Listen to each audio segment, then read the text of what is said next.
In a world veiled in symbols, where truth is buried beneath ritual, power, and illusion, two voices emerge from the noise. From the hidden layers of pop culture to the ancient echoes of the occult, they follow the threads others refuse to see. Not as masters, but as seekers. Two men, one mission, to uncover what lies beneath the surface of reality. This is not just a podcast. This is the Kwarter Kwell. Isaac Weishaupt and Joel Thomas. The games begin.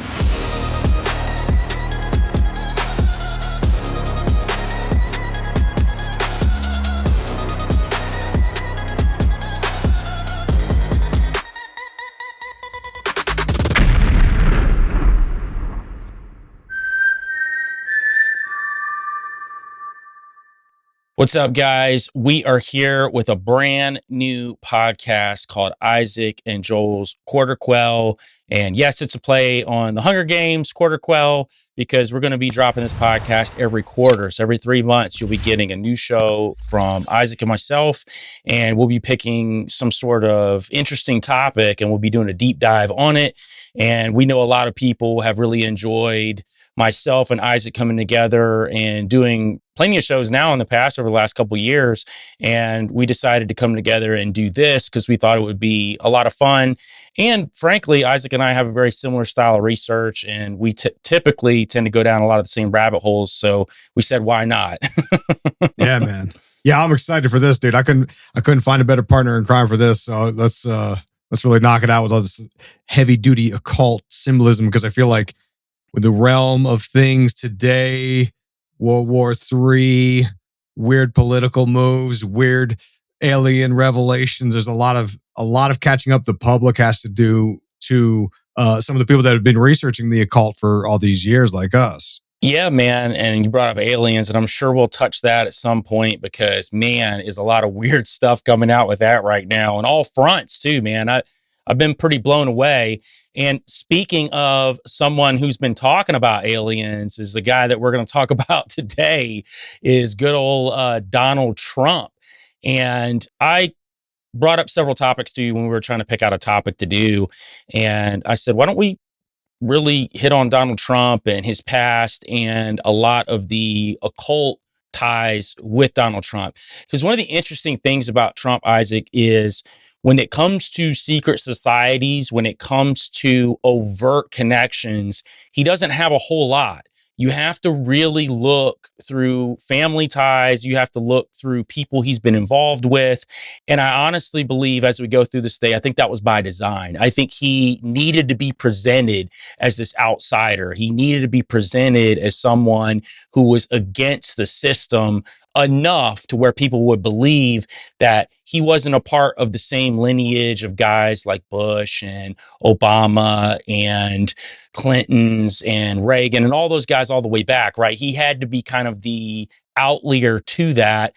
But again, as we discovered today, I think there's enough evidence. Some of it's circumstantial, but I do think that the circumstantial evidence, once there's so much, it kind of lends to the fact that, hey, he's up to something. So what do you think about that, Isaac? Yeah, I think as when we get, we each have our topics we're going to discuss today, and mine will lean more into some of the ideas of, magic affecting the subconscious, tarot cards, pulling things from, that little bit of hermetic axiom, as above, so below, right? The idea that you could sort of ritualistically create and manifest certain events to happen. And I think that Trump being portrayed as the archetype of the outsider is super relevant when you understand, as you and most of the audience does, that these magicians like Kenneth Grant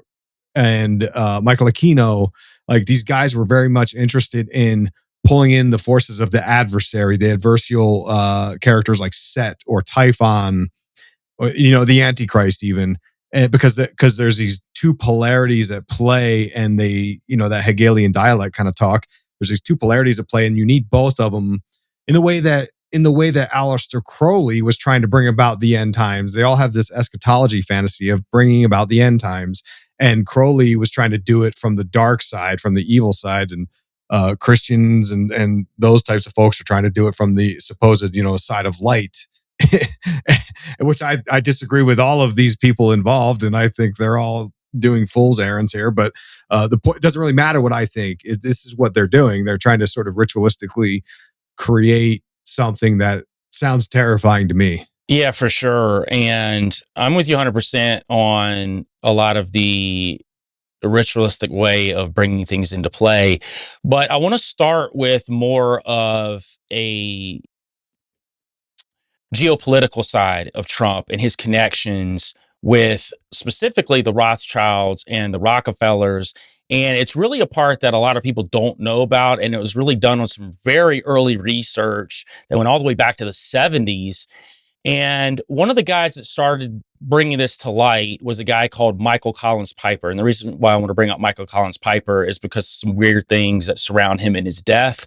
And he wrote a book called The New Jerusalem Zionist Power in America. And we will talk specifically to this book today because he wrote an entire chapter on Donald Trump's connections to a lot of nefarious characters and really his comeuppance into the modern American popularity zeitgeist, right? This is when Trump became a household name. And it really started with this whole event that went down that Michael Collins Piper specifically talks about. And he was a conspiracy theorist. He was a political writer, talk radio host. He contributed this paper called The Spotlight. And then it ended up funneling into the American Free Press. And they did get labeled as white supremacists, white nationalists. And there's probably some validity to some of that in the sense of some of the things that they believed in. However, we also have to leave the door open to the fact that sometimes people get labeled these things because they're pushing down the wrong doors or the right doors for that matter. And I think he did have some really good information. And again, his death's really weird. And his whole trajectory reminds me a lot of Bill Cooper. And it really reminded me how Bill went out, how he went out, and very typical the way they both were writing and releasing information towards the end of their careers. And he challenged a lot of stuff. He challenged the death of John F. Kennedy. He tied that into the Mossad and tied it into the CIA. He went hard against the CIA. So there's no doubt that something weird went on. And he was a big defender of the protocols of the Elders of Zion. So we know that people that typically push that propaganda or that book. And I know Bill Cooper had a different take on that book, which is very interesting. That's a chapter that is missing out of his book if you go to the local bookstore now, but you could purchase it for a nice bit of change if you go to eBay or something like that to get the original version of the book. I think you have Joel, the original version. I do, and I was just going to interject real quick. I don't want to cut you off, but the that book in that chapter, he introduces the protocols, and he specifically says, and I'm paraphrasing off of memory, that when you see this, when you read this document, don't think of this in terms of like it's one ethnicity or one religion. He said a better way of looking at it is to replace that word that you see in this with the word Illuminati. Basically, like there's a power structure.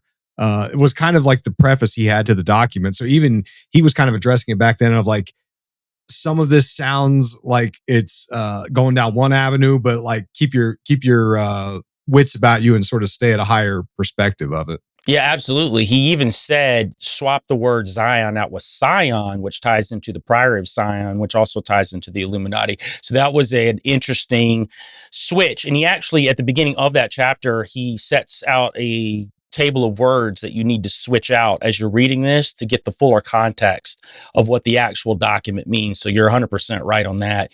So when it gets back to Collins and what his connection is to this whole Trump thing. So Michael Collins Piper, his death is weird because he was discovered on May 30th or May 31st. They don't know exactly because of how long he was there and how long he had died there. And he was at some budget saver motel at Coeur d'Alene, Ohio. And there was a housekeeper that found him, that he died. This is the weird part. When the police show up, they found multiple blisters forming on his neck and right elbow. And then there was some weird substance soaking through his shirt. So they think something's up. They ask for an autopsy, but the procedure's canceled on the autopsy. Instead, the coroner decides to go and find information from his doctor and says, well, he just wasn't in good health. So that's what we're going to write it up as. So the detectives come out and say there's no need for further investigation on this. And he died of natural causes, even though the initial report was that he had these weird blisters on his back and his elbow, and he had this weird substance coming through his shirt. They basically threw it under the rug. Now, obviously, people who are connected to him believe that there was something nefarious that was going on. And again, he was pretty vocal and loud about going against certain people. And in this book that he wrote, he writes an entire chapter called Who Towers Behind Trump. It's a very interesting chapter, and he goes into a lot of connections that Trump has with some very powerful people and how he came really into his personal power. And he talks about how in Trump's book, The Art of the Deal, how in 1987, he bought his first casino interest and he purchased 93% of the voting stock in the Resorts International Gambling. So Resorts International is very interesting. It originally was called Mary Carter Paint Company, and it started as a paint company, at least on the outside. So it gets a little bit deeper with his connections. So the Resorts International was actually established and controlled by frontmen for the Rockefeller and Rothschilds family. Their enforcers were the CIA and Israel's Mossad. Not only that, they were tied into the mob aspect as well. So the CIA and the Mossad, they used their own influence and they provided protection for all of this illegal fixed gambling operations that prevented law enforcement authorities from trying to stop them. So you got to ask, how does Trump come into this picture? So the resorts evolves from this CIA front company that was set up in the 1950s by, check this name out, CIA Director Alan Dulles and his close associate, three-term New York Governor Thomas E. Dewey. So Dulles, we've already talked about him in our 1947 series and how he was tied into Project MK Ultra, how he was said to be part of this Majestic 12. And side note, what we didn't talk about during that series was John F. Kennedy actually forced him to resign. So some people think that had something to do with JFK's passing as well, was the fact that Dulles was forced to resign under the administration of John F. Kennedy. Well, Thomas E. Dewey is no less shady. So he was the 47th governor of New York from 1943 to 1954, and he actually ran up against Franklin D. Roosevelt and Harry S. Truman for president. He lost both times. He was actually supposed to win against Truman. So he's big time. One of his really claim to fames was taking out organized crime, specifically in New York, which was Lucky Luciano and Waxy Gordon and all of these big time mobsters. And this is going to come up back up here in a second, why that's important that he was taking these people down. So now let's jump to the Mary Carter Paint Company. So this is the original company before this moved into the operations that Trump ended up buying. So it was an actual national chain of paint stores, and it was set to function as a covert CIA money laundering operation. And it was started by the Crosby family. So let me tell you something interesting about the Crosbys. I go to Wikipedia like I always do, because I just like to see what the just mainstream, like, here's the info says. Before I even go dig and I start going on all these crazy rabbit holes, I want to see what they say. So I'm looking into the Crosby family. I said, well, let me look at John F. Crosby, because he was the father and he's the one that essentially started this family out. I go there. There are two paragraphs in there. Two paragraphs about the Crosby family, and that's it. Nothing else in Wikipedia, but yet you do all this other research, and it is wild, all the stuff that dumps out about the Crosby family. So John Francis Crosby he was an attorney, and he served as United States Attorney for the District of Connecticut under 2 presidents.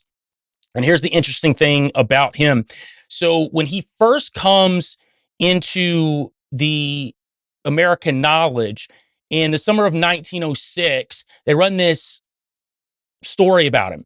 And it's a syndicated story. And he's this 17-year-old boy of this Robert Crosby, and Robert Crosby was this farmer, but he gained money from this. It was this good old American story. Come to find out, this Robert Crosby doesn't even exist at all. Matter of fact, he came from a Peter Crosby who made his fortune through a yeast company. So even his entire backstory was made up to try to lure the American people in. So he has 2 sons, James Crosby and Peter Crosby. Now we're going to specifically focus in on James Crosby because he's the one that's tied in to this Mary Paint Company, and he's tied into all these mobsters and the CIA, and he's tied into the Mossad and all of these people. So Peter Crosby, his older brother, is a wild one though.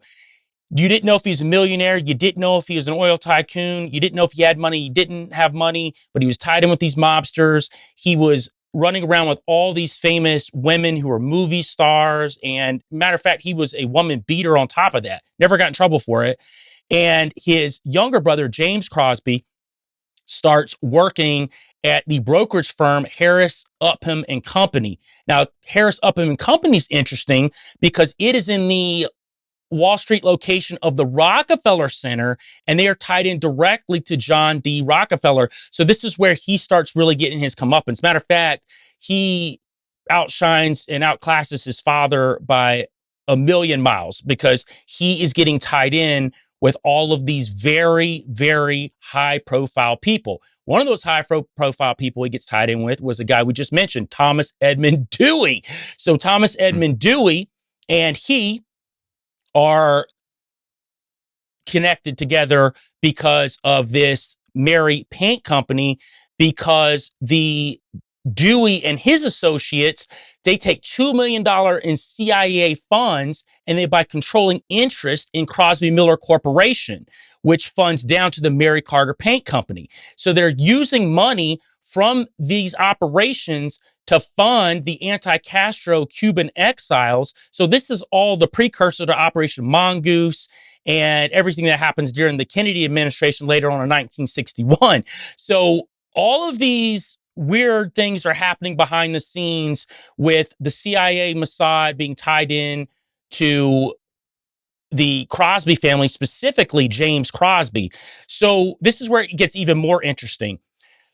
The mob is mad at Fidel Castro because Fidel Castro closes all the gambling enterprises in Cuba. So the mob's now mad. So now they want to help fund the operations of the anti-Castro Cubans as well. And one of the top guys there is Meyer Lansky, and he's known as the mob's accountant, and he was tied into Lucky Luciano, and he was more or less known as the brains. He tried to avoid any kind of overt violence, and that's why he really lasted for a long time, and that's why he never really got touched by any of the guys that were connected to the CIA or government like Thomas Dewey, because of course Thomas Dewey took out his boy Lucky Luciano, but Meyer Lansky stays afloat.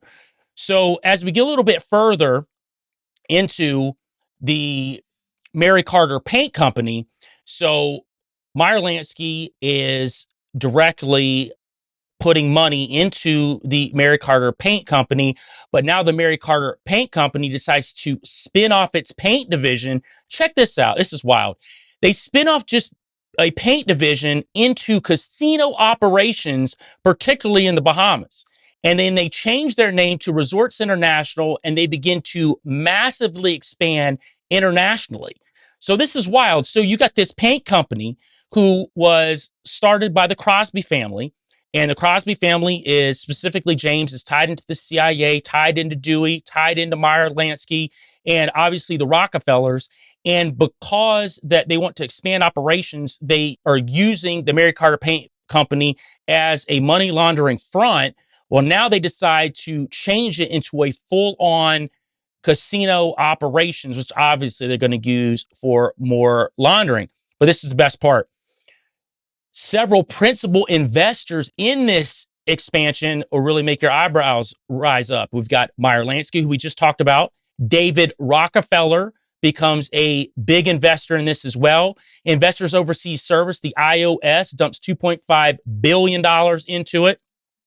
We've got Tibor Rosenbaum, and he's head of the Banque de Crédit International of Geneva, and he is money laundering for Lansky. We have Baron Edmund de Rothschild, who's dumping money into this, who's connected to the Mossad at the time. And then we have William Mellon Hitchcock, and he's one of the heirs of the Mellon family fortunes, and he's main ties with the CIA as well. So all of these guys are part of this change from the Mary Carter Paint Company into Resorts International, which Crosby is a big part of. So where does Trump come into all of this, right? This is the big part. Where does Trump actually come into all this? Well, in 1987, longtime CIA frontman James Crosby, we just talked about, he's the head of Resorts International. He passes. New York real estate tycoon Donald Trump steps into the picture and buys Crosby's interest in the gambling empire. So he literally takes over. He drops $79 million to gain control of the Atlantic City Casino and the unfinished Taj Mahal.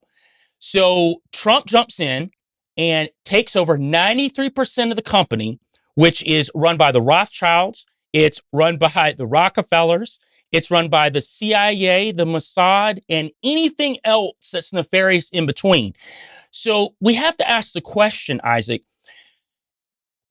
why would those people allow someone like Trump to purchase the company if Trump was not in line with their ideals and what they were trying to push on the American public? The funny thing about the Mary Carter Paint Company is that it was actually looked at as a wholesome company. They had Mary Carter on the front, and she was kind of your ideal housewife, and she was this, iconography for that. Nobody knew the whole time the Mary Carter Paint Company is dumping illegal money into all kind of operations around the world used for money laundering, and then essentially becomes Resorts International, which Trump ends up purchasing for $79 million. Now, what's interesting is he only holds it for 2 years before Merv Griffin comes along, and because Trump is going through this quote unquote bankruptcy at the time, they decide to split it to where Trump buys out the Taj Mahal part and then Resorts International goes to Merv Griffin.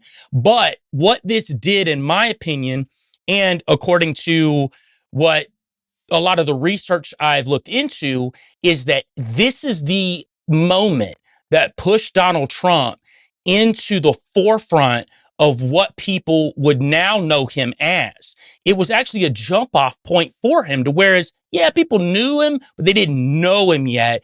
And then he jumps in bed with the Rothschilds, the Rockefellers, and all of these other nefarious people. And now he's the person that we know he is today because of this. So again, in my opinion,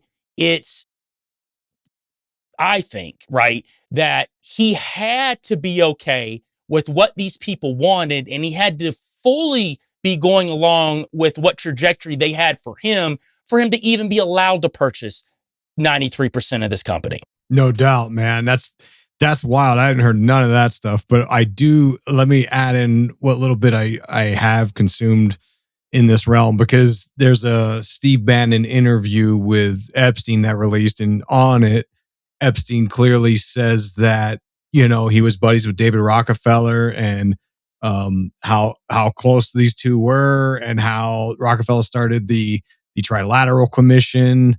And basically Epstein was plugged into all of this because of his financial sort of, expertise or knowledge, which I think is where we connect in, because you mentioned the Mellon family. And ironically, like, I'm working on a different project on the side here, and I was looking up Trump's donors, and Timothy Mellon was the second largest donor behind Elon Musk.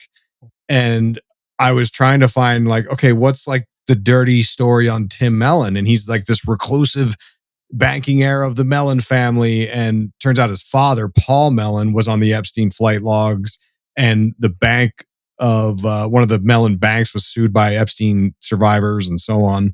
But I didn't know much else about it. It was just kind of one of the side notes of like, well, that's interesting because all the other people I can connect into all kinds of crazy stuff. But that Tim Mellon, I was like, I don't know. There's not a ton here besides his dad. But now that I'm hearing like, oh, the Mellons were involved in this Resort International, that kind of makes more sense. Yeah, it's super interesting. I had done some research on this a few years back, but I went a little bit harder over the past month, just looking into Trump's actual connections. And again, this is kind of the start. To me, this is the start of Trump. This is how he became who he is now. And he only owned the majority stake in the company for 2 years, which I think is also really weird. And I think it's this shell game. I think it's the shell game of keeping Trump enough away from people who we view as negative to say that he's not involved with these people, or well, he's a businessman, he's got to be hanging out with these people. You know what I mean? The kind of common thing that we hear with Trump, very similar to Trump's connections to Epstein, who we were just talking about. So it typically is, well, Trump tried to stop him. You know, he went down there. And at some point, I think people are going to just come to the grips with that Trump is not a good person. And he's been a puppet, just like many of the other presidents prior to this.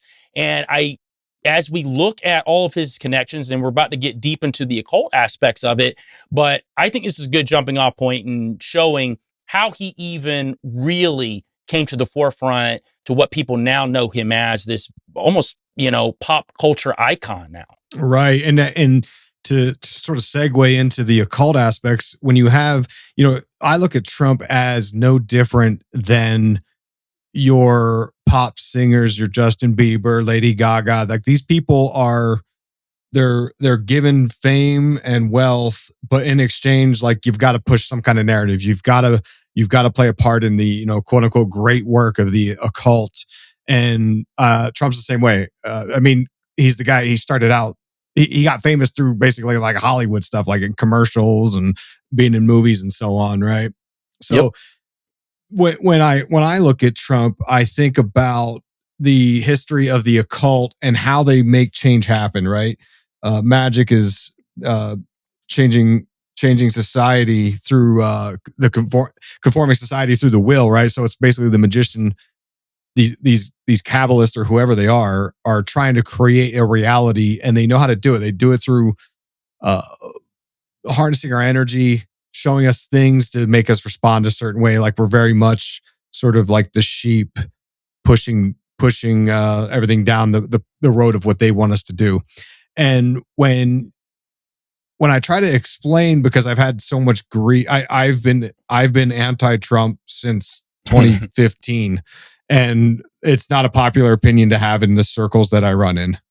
As you know. Don't worry. Hey, I've been getting roasted since 2016 myself, so don't worry about it. I'm with you 100%. And the kicker is the part that kills me is like people they get the wrong impression of me, and they think I just hate Donald Trump, and it's like I watched The Apprentice a lot. I thought he was a funny dude. I actually think Donald Trump's hilarious. I just don't want him to be the president for a variety of reasons.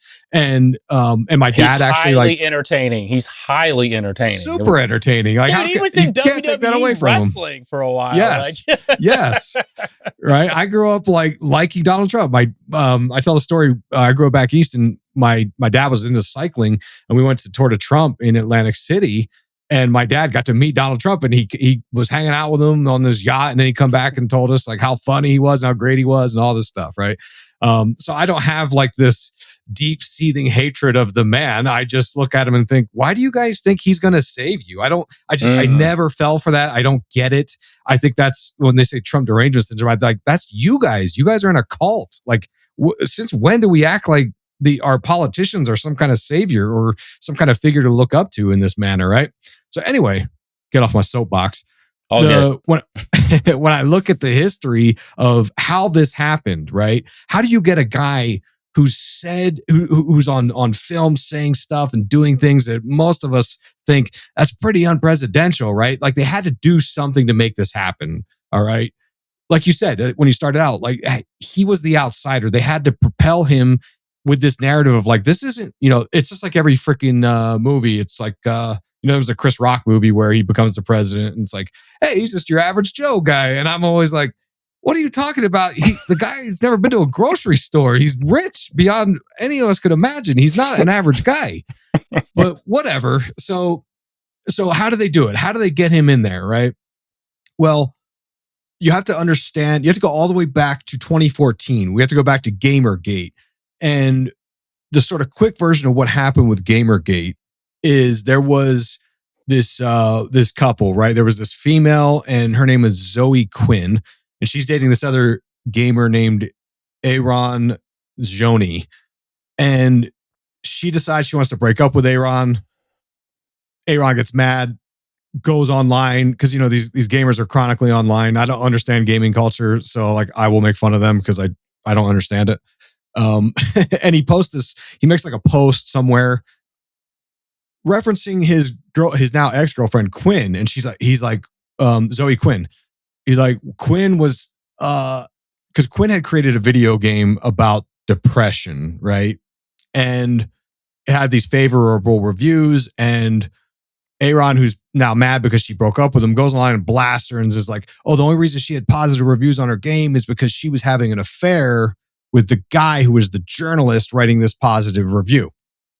And if you dig into it, apparently Quinn and this journalist did have a relationship, but the claim that it was some kind of exchange of favors in order to get good reviews was slander. I don't know. It doesn't really matter to me. Whatever. But and the reason I say this is because on the sort of wiki breakdown of it, Aaron even admits that like he made that part up. So anyway, the story goes from the gamer world over to 4chan, where everyone on there starts harassing this Quinn chick. Then it spreads over to 8chan and Reddit. And here you get all kinds of like heinous threats against this young woman, right? And the reason why this happened, and the reason why this became so big, was because in the sort of chronically online realms of these forum rooms of 4chan, 8chan, arguably even Reddit is that way too. These gamers thought, they framed it as they were defending integrity of journalism and video game journalism specifically. And from here, it kind of morphed into this bigger argument that was happening in the gamer world, because they said, because you got to look at it from a young, I dare I say, incel perspective of guys chronically online. They're playing a lot of first-person shooters and violent video games, right? That's what they like. I'm no different. I like Call of Duty. I think it's a great game. But they see this kind of shift happening in the mid-2010s with like social justice warrior stuff and wokeness and feminism. And here's this lady making a game about battling with mental health and depression. So these young guys are getting really ticked off, right?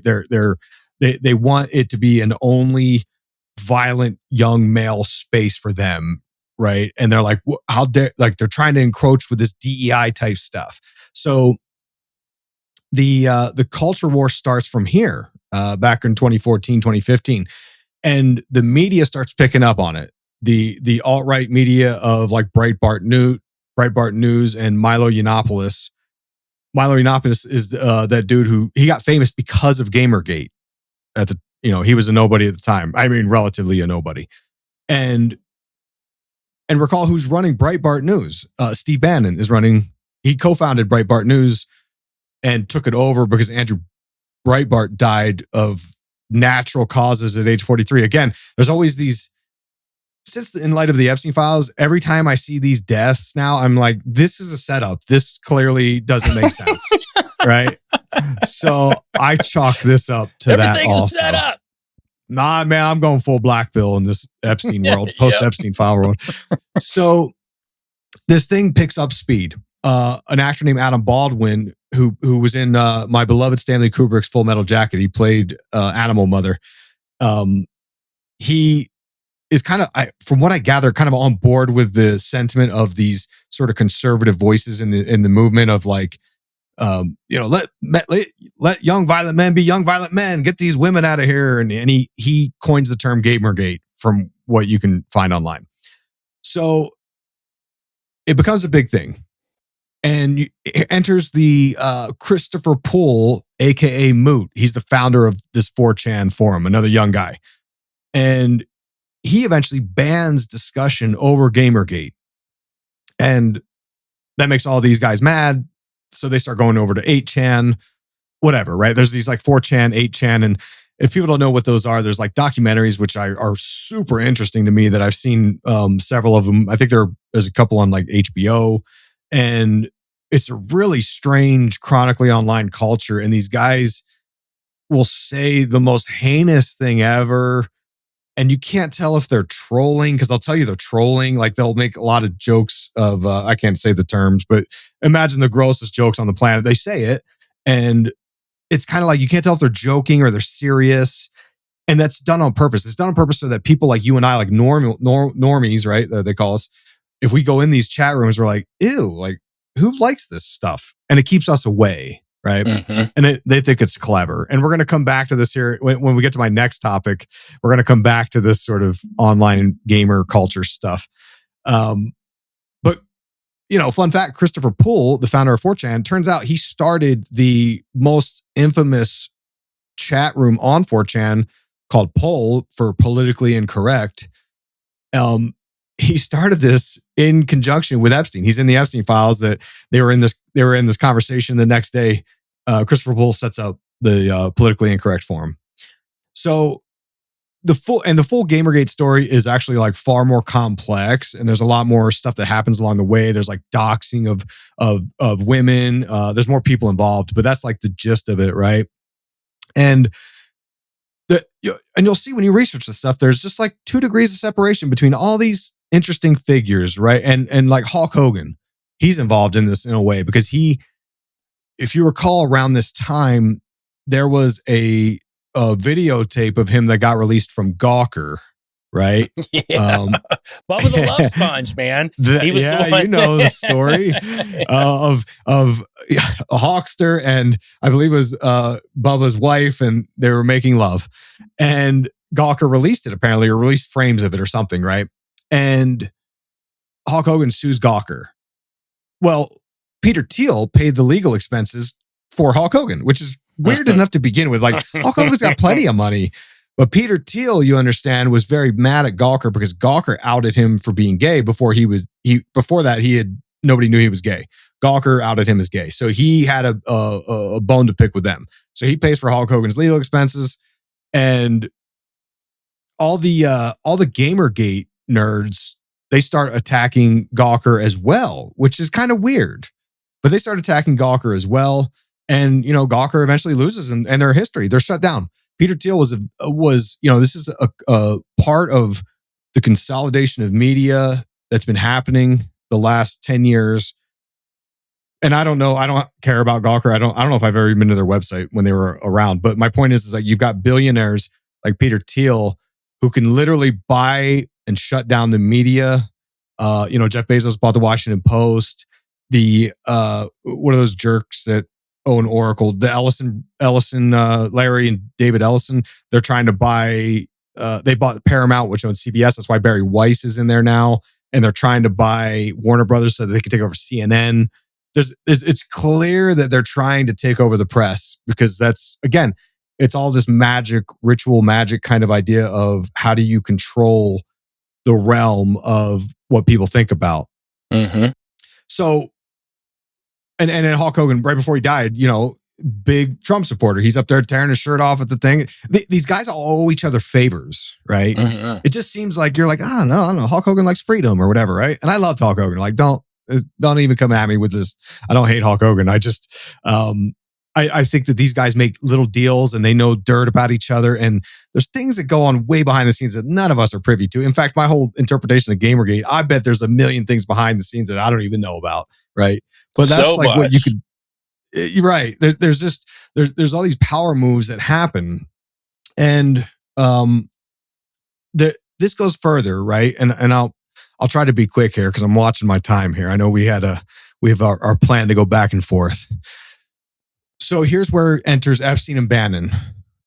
Why are we talking about Gamergate? Well, Epstein and Bannon were co-opting all of this to support the narratives of Trump and the Conservative Party, because that was the whole reason he got voted in the first time and arguably the second time, because there was this real pushback of DEI and woke culture and all this stuff. And the reason I pull those guys into it is because Bannon and Epstein, strangely enough, were into gaming. They were both gamers. Bannon knew the psychology of these young male gamers, these incels, because they were disenfranchised with society. And he knew this not because he was a gamer, but because he started a gold mining operation in World of Warcraft, something like that. Again, I'm not a gamer, I don't know, but he was involved with setting up some financial stuff on Warcraft. And you'll notice that, and we're not going to go into all of this today, but this will eventually flow into QAnon and all this stuff that would harness a lot of the conspiracy world into it. But it's basically a funnel. Bannon and Epstein, Epstein he was all over the news because supposedly they found he had a Fortnite account and it was supposedly active all these years. And again, who knows what's real anymore? But the claim is Fortnite was like, no, that wasn't Epstein's account. That was someone else's account that changed their name. But then all the Fortnite people are like, but you can't change a name. Like this was him. I don't know. But he was a gamer nonetheless. But the point is that Bannon and Epstein, they created a world to get the internet behind Trump. You'll notice, if you recall, over those years, there was all these memes of Trump. They softened his image. They made him look like a funny dude. They were showing him with like Rambo stuff. And they embedded this in with like the culture war. And a lot of conspiracy people co-opted this, right? Like Alex Jones and stuff. And they all were like, oh, this is cultural Marxism. All this stuff where, we're arguing about what's the definition of a woman, this, that, or the other, which like, I'm not saying like these aren't conversations worth having. I'm just saying that they knew that they could get people in their corner by saying like, hey, Trump's he's an old school guy. He's just like, you gotta, you got the right kind of stuff going on between your legs. You're a woman or whatever, right? Like they and that appeals to people because they're like, yeah, what are these people talking about? Like questioning a woman's identity, like, right? That's just the strategy they used. And you had to get the online culture behind it to sort of push these memes to create an energy to sort of support it. And it manifests into reality. Like Paul Pelosi, remember Nancy Pelosi's husband that got attacked with a hammer in his underwear? People are like, oh, it's his gay love or whatever. He said, the dude who attacked him with the hammer said that he got radicalized through Gamergate, right? And my point is that they're taking memes, like Richard Dawkins coined the term meme, and he compared it to genetic replication. Douglas Rushkoff, he had a book called Media Virus from the 90s that talks about memes spreading like viruses, like a bacteria in a human body, because they always have this sort of abstractions, as above, so below. And it's like the internet world can be related to the human body. And that's where the term going viral comes from, is because it's this idea of like a virus spreading. So you've got all these angry online gamer dudes creating memes and spreading their ideas to the masses, whether the masses know it or not. It ends up populating through like your social medias, your Facebooks and Instagrams and all the Twitter. It propagates into those realms. It starts in 4chan, propagates out, and then it just becomes a meme that you're scrolling by, and you don't think there's any harm in it. You're like, oh, okay, that's interesting, whatever. And this is where we get Pepe the Frog, right? An innocent cartoon frog. And it took a dark turn in 2015 because this was a meme. The Pepe the Frog was a meme that people used in a variety of ways. There was no real harm behind it. It's been around since 2005, technically. Well, 4chan, right? Again, like Bannon and Epstein knew, there was disenfranchised young men. They call it NEET, not in education, employment, or training. These are guys who just live chronically online and in the basement. They don't like that people like normies are using the image of Pepe the Frog. They want to steal him back. So they start doing this strategy of putting all this Nazi regalia and skinhead symbolism on Pepe the Frog, right? And this like blurs a lot of these lines where people say, oh, like a lot of these 4chan guys were really into Trump too, because Trump was the archetype of chaos. He was the guy that was going to disrupt everything and burn down the world. And the 4chan nerds like, yes, do it. We hate this world. We hate this life because because they're depressed, basically. And that's why, like, Pepe the Frog has Keck. It's like a play on LOL. And again, this started in World of Warcraft, which was Steve Bannon was invested in. And then weird things start happening. That all this Pepe the Frog and Keck and stuff, it's sort of created organically online, and then they find out retroactively that there were real world things, like an Egyptian frog deity named Keck, right? Who turned out to be the deity of chaos. And when Trump ran, he was the chaos candidate. And this goes into all kinds of crazy stuff with chaos, but we're not going to get into it right now. But 4chan, they embraced Pepe even harder. They start dropping Pepe memes that influence reality in 4chan. Like when they make a post, they look for certain, like the posts are just posted anonymously and given a serial number and a real long string of numbers, and they'll pray for dubs and trips. Again, this is like weird online culture stuff. And Pepe would sort of make this happen. So they started worshiping Pepe the Frog, and they would focus their energy on Keck and Pepe and this god of chaos stuff. And then Trump comes out and he's the chaos candidate. So he's their natural candidate that they want to get in there. And if you watch the documentaries, there's a lot of weird stuff that happens. Like at a Hillary Clinton rally, someone screams out the name Keck, and that had some kind of significance from online culture.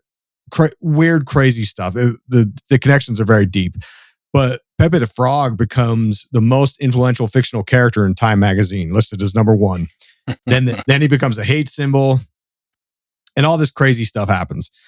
And, one last thing on this, and then I'm going to turn it back to you. But the idea of chaos is important here because, the term order ab chaos, order out of chaos. Like that's the plan. They want to induce chaos. And that's a strategy that Trump and his people have said out loud. They say the reason he's doing so much all the time, and you can't even, by the time you're processing the thing he did on Monday, on Tuesday, he's starting a new can of worms, and Wednesday and Thursday. And it's like radical shifts of society and things that we've never done before, and things that presidents have never said before. It's done on purpose. It's causing chaos because there's a significant energy to be used, like in chaos magic, right? And Trump is amping it up in the second run as the 47th president. And the numerology there is the 4 plus the 7 equals 11. And 11 is the number of magic. Like a lot of this stuff is, they say it out loud. This whole idea, like Trump said it a million times, like, I'm going to bring about the golden age. I'm bringing out the golden age.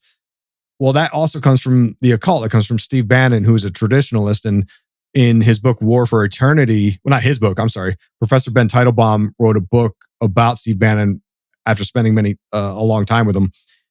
It goes into like Alexander Dugin and these traditionalists that see the world as running in cycles, and they want to end the current cycle and start the new one because they think we're in the dark ages of the Kali Yuga, and they think they're going to create the new anti-modernity traditional sort of like new age, which Trump is calling the golden age, right?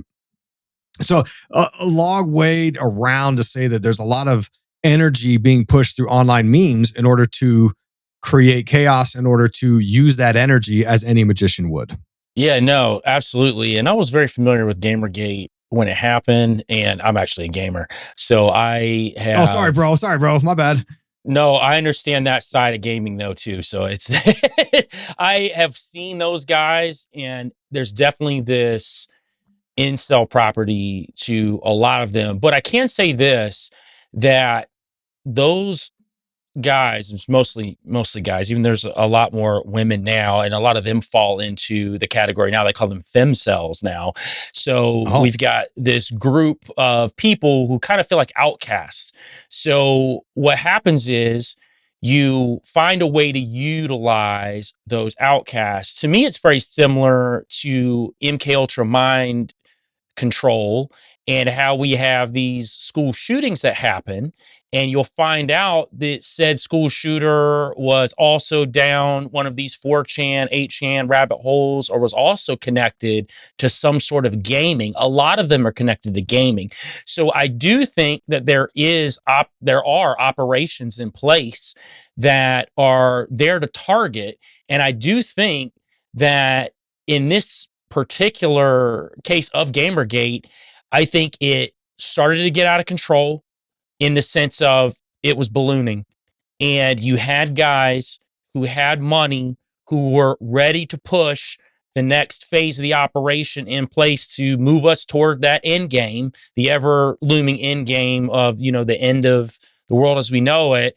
And part of that was to get Trump in. And to do that, a few years prior to Trump getting in, they built this foundation for him, because I don't think that people understood at the time how big that social media was actually going to be. Because think about it, even in 2013, 2014, it's nothing like it is now. I mean, social media now changes people's entire days, if not their entire lives, with just a few posts. So I think that was kind of the onset of the operation.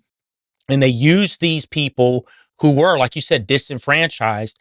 And I also think this was kind of like the precursor to the modern day manosphere or the red pill bros, to kind of that movement to hone in on getting money out of these incels as well. And that's what these red pill bros, in my opinion, do now. And there's a caveat to it, right? And you said it earlier. It doesn't mean that some of these discussions don't need to be happening. It doesn't mean that there aren't things that at the root core that some of the people in these groups are seeing aren't things that don't need to be changed or things that are wrong with society.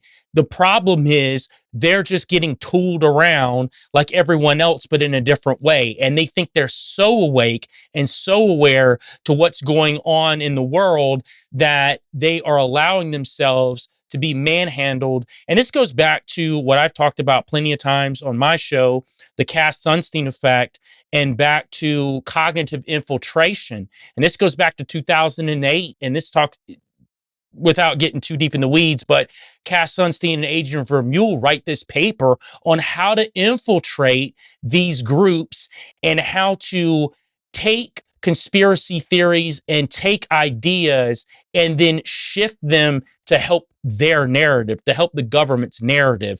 And I think really 2008 is really when it all started to move into what we were just talking about. And I think you're spot on with everything you said. Yeah, that's definitely a thing. I just read that Cass Sunstein article not too long ago, and yeah, they were saying the strategy is the only way you can change a conspiracy theorist mind is to change it from within, which like makes a ton of sense because I don't know. I've just seen a lot of weird stuff in the last 8 years in the conspiracy space that I don't know. It really makes you kind of crazy because you're like, man, I don't know if I'm losing my mind. You start distrusting people and you get paranoid. And I every couple months I have to like sort of reset myself and sort of purge out my negative attitudes and be like, okay, I don't know these people. Why do I think I don't trust them? Like I have to kind of like talk myself off the ledge with some of this stuff. Right. Yeah.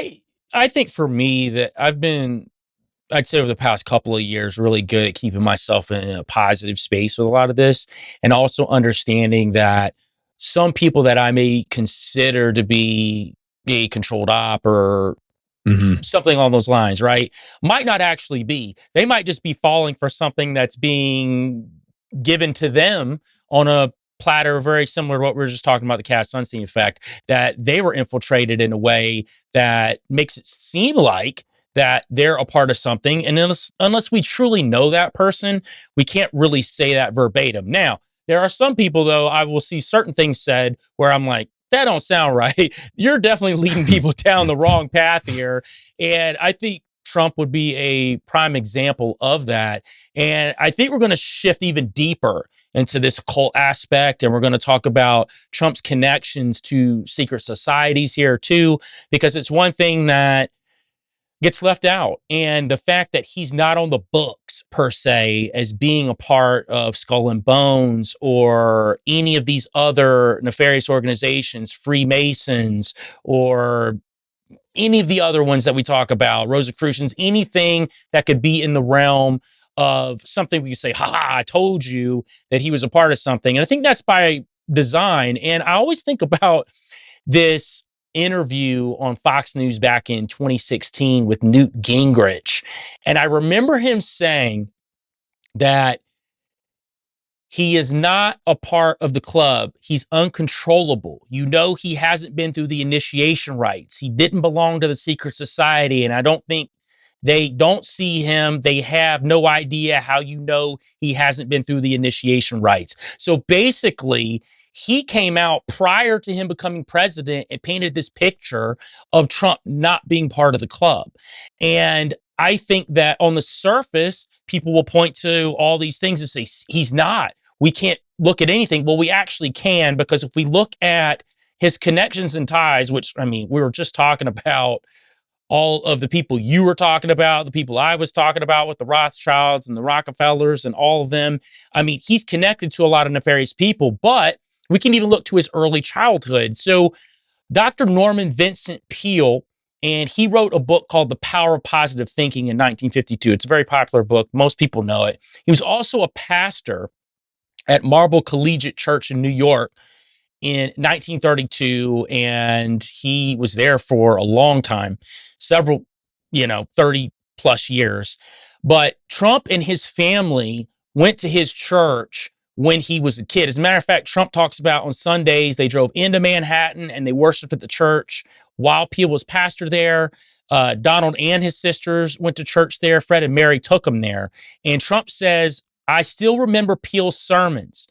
And he said you could listen to him all day long. When you left the church, you were disappointed it was over. He was the greatest guy. He was actually known as God's salesman because he was such a great salesman with the pitches that he would give about how God basically would give you wealth and fame and money. And it wasn't a mega church by any standards as far as the amount of people that went there, but in the way that he presented how people could tap into God essentially to achieve these things. Now, listen, as a Christian, I don't take any power away from like who God is and what he can give us, right? But there's also a level of using God or trying to use God. And that also deviates off into another portion of what God are you talking about at that point? Because you got to start looking at, what are we actually saying? And with Trump, we have to really look into that. So Trump also cites Peale many times in his own career. As a matter of fact, when he goes through one of his big bankruptcies, he talks about how that he never gave up, he pushed through, and he always looked at what Peale taught him when he was growing up. And that was something that he held on to, and he knew that that would always get him out of any trouble that he was in. Well, you may ask, what's so nefarious about this whole thing? Well, let's talk about Dr. Norman Vincent Peale.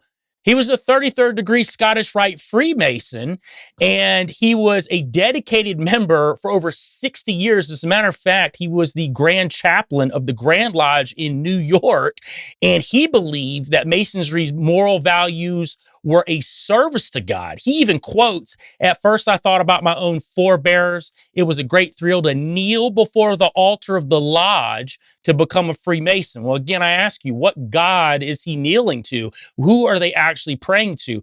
And he was a third generation Freemason too. So his grandfather was a Freemason and his father was a Freemason, and he subsequently became a Freemason as well. And he wasn't just a Scottish Rite Freemason. He was a York Freemason too. So he's a member of several different houses within Freemasonry. So we got to ask the question again. Here's Trump, who looks up to this mentor of his throughout his career. When he goes through some of the tightest spots that he's ever had, he's always quoting him. And here is this Dr. Norman Vincent Peale, this pastor, but who is a prominent Freemason at the New York Lodge. And again, This could be considered circumstantial evidence, but again, I believe it continually starts adding up when you start looking at all the different people that Trump is connected to. Fascinating, dude. I hadn't heard that before. Yeah, that prosperity gospel stuff. Like that's not my interpretation of God. You know, but, Right. So I don't know. I have my opinions about it, but I don't know. People find their path to God different ways. That's not the way I would think that. I think like, you know, the Bible says like money is the root of all evil. And I don't know. You can look at it a variety of ways. So that's a little trickier, but yeah, I've never heard of that dude Norman. What is it? Norman Vincent Peale. Norman Vincent Peale. Huh. Yep. Interesting.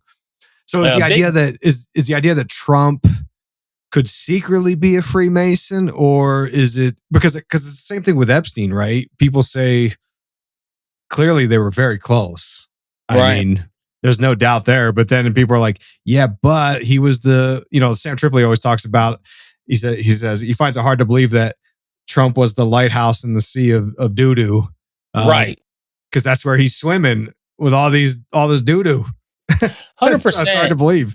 And I think that the idea that someone is a part of a secret society secretly holds a lot of weight. We can look to historical figures like Thomas Jefferson is a big one. And I just came off doing like a 5-part series on Rosicrucianism and how it worked its way into the foundation of what the Americas are built on, not just Freemasonry, but Thomas Jefferson was a big part of that. The funny thing about Thomas Jefferson is he's never on the books as being a part of any secret society, but yet every guy that he hung out with was a Freemason or was a Rosicrucian, and he was there for all the rituals. So it doesn't make a lot of sense. And you even look at Charles Darwin, who is very interestingly enough, his father was a Freemason, his son was a Freemason, but yet he is not on the books as being a Freemason either. So you look at some of these major central figures, and for whatever they're being used as, that I believe that they are not presented as being part of these secret societies because they need to be utilized in a different way. And I think for Trump, he had to be presented. We just go back to what I just read, what Newt Gingrich said back in 2016 about how he was an outsider, how he's not a part of the club. That was a big selling point to a lot of people. I remember people that I know personally that were voting for Trump, and that was one of the main things that they said. He's not like the rest of them. He's not part of the club. I'm like, he's a part of the club. I'm trying to tell you. Like, just because he's not overtly showcasing that he is in the secret society, I believe that he is. And I think we can look even further when we look at the Kabbalah and we look at his connections to some of these Kabbalists, which I think is really interesting too. So I'm going to read a quote from a book that he wrote called The Way to the Top, the Best Business Advice I Ever Received. And this is from page 188. I'm going to read the quote first, and then I'm going to explain it because it does get tossed around a lot and people say that it means one thing and it doesn't, but I do find it very interesting nonetheless. So in the book, it says, one day when my Kabbalah teacher, Eitan Yadarni, asked how I was doing. You'll see this quote go around everywhere. Trump's Kabbalah teacher, I knew it.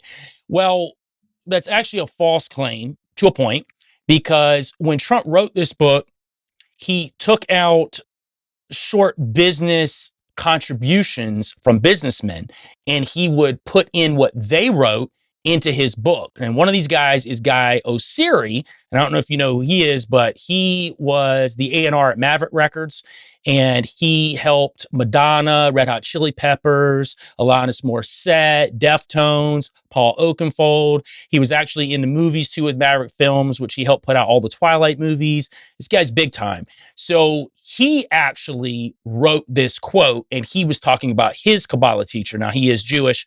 Well, my question is, one, that, okay, Trump didn't write it, but Trump's tight with this dude.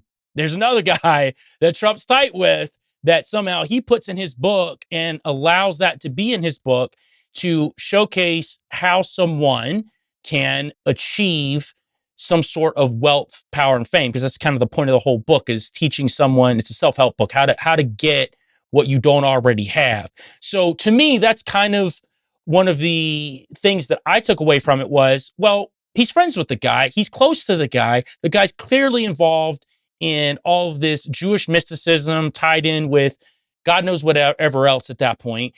And Trump's pushing him as one of his friends. He's putting him in his book. So that's what I took away from it. But the next part is Marla Maples. So Marla Maples was his second wife, and she was tied in with a book called the Red String Book.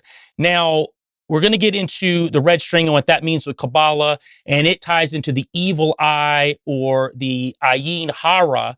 And the Ayin Hara is this negative energy. It's supposedly like the envy, the jealousy that people look at when they look at you, and they can siphon your spiritual, your energy from you because they're looking at you from this negative viewpoint, this envy, this jealousy. And these are all tied into these Kabbalistic penance. And one of the ways that they talk about that you can repel this is with this red string tied on your left wrist. And it's supposed to counter these dark forces. And in this book, the Red String Book, it's written by this Yehuda Berg, and he was a former teacher of the Kabbalah. And I'll get to why he was a former teacher, because he was caught up with a student at one of his colleges and got a lawsuit applied to him for assault and sexual assault as well. And she actually, I believe it was a $42,000 settlement over the whole case. Well, he got in a lot of trouble. But here's the other part. In 2007, he was also on Newsweek's list of top 50 rabbis, number 4 in the country. So he was big time. So he writes this book. Marla Maples becomes a part of this campaign. So she's in New York doing these massive billboard spreads where she's like naked, but all she's showing is this red string that's tied around her wrist. I mean, obviously they're not showing her full naked in the middle of the public, but it's, implied that she has no clothes on while she's doing this, and she's helping him push this book. As a matter of fact, she's talking about how intertwined she's been with the Kabbalah, how close she is with this line of thinking, how this red string works. All of it's very interesting. And when we get to the essence of what this actually means, so you don't see the red string show up in typical Judaism. You only find it really in the Kabbalistic thought. And even some of the Kabbalistic thought is that they don't even use it either. It's only in certain versions, and you're going to find this in more of the negative aspects of the Kabbalah. Now, the first time it shows up is in the 1490s.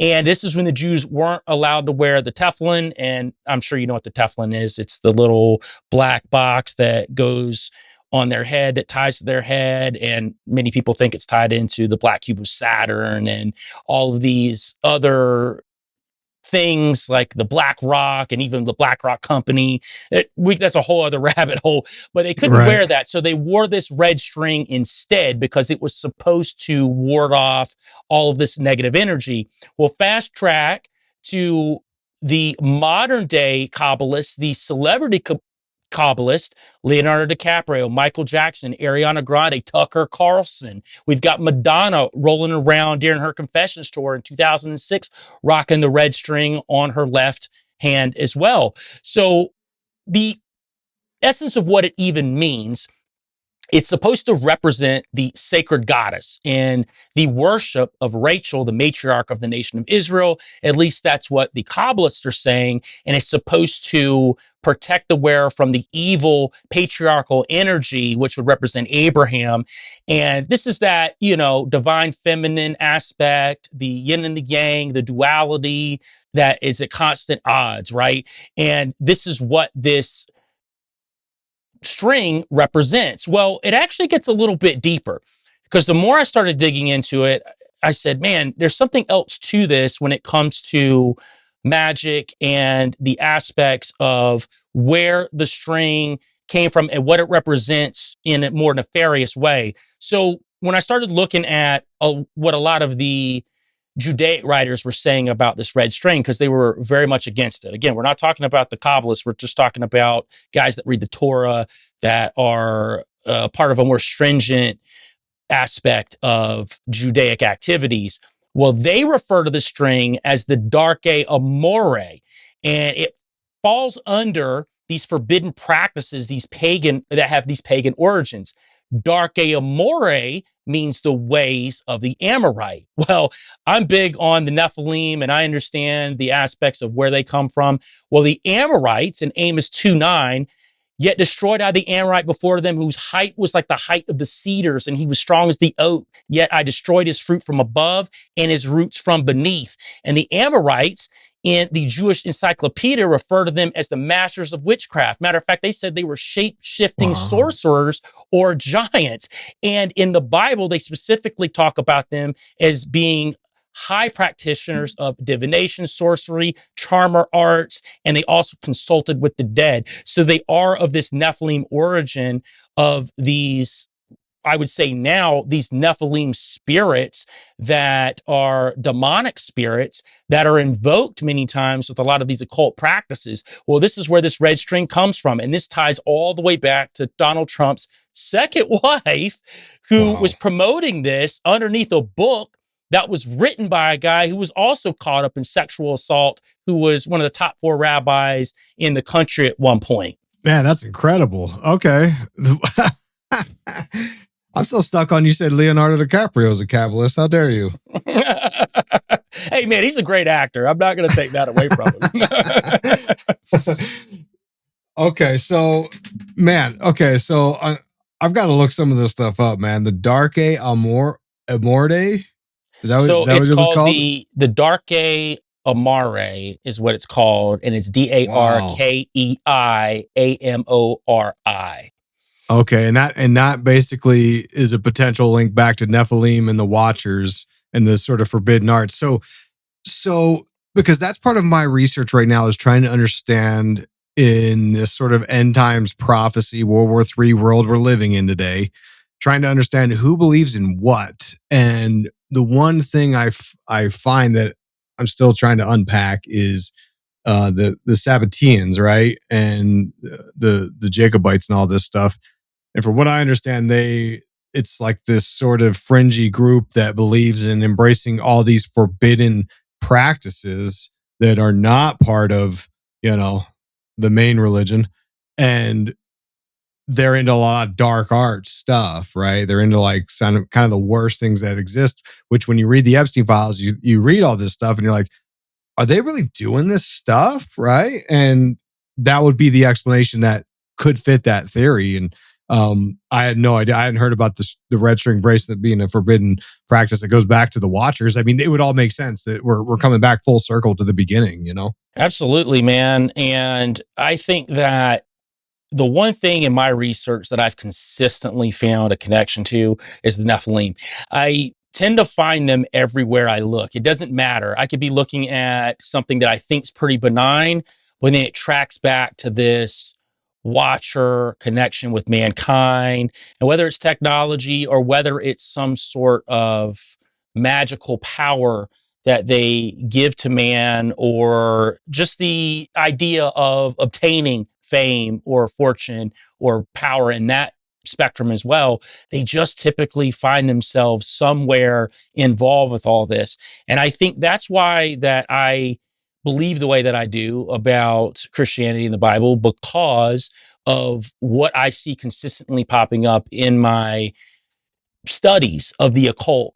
And when I start looking at what a lot of these occultists and Gnostics and what they have looked into for centuries, I have to wonder, well, why are they so against one thing? And I think that, to me, finds its way a lot into why I believe the way I believe. Now, again, I'm very much in the spectrum of God meets people when he meets them. And I'm not the type of person to beat people over the head with the Bible either. And I don't think that's the way. But I do know that for me, myself, coming out of those dark places and being a part of the occult and Freemasonry and a lot of these things that I've seen on that end of the spectrum, I guess I just have a little bit different look at some of that stuff, as opposed to maybe somebody who's totally on the outside looking in and saying, well, I just think it's all bad and everybody is a part of something negative, which to your point earlier, there are a lot of people that profess to be Christians that are part of something negative. So that is for sure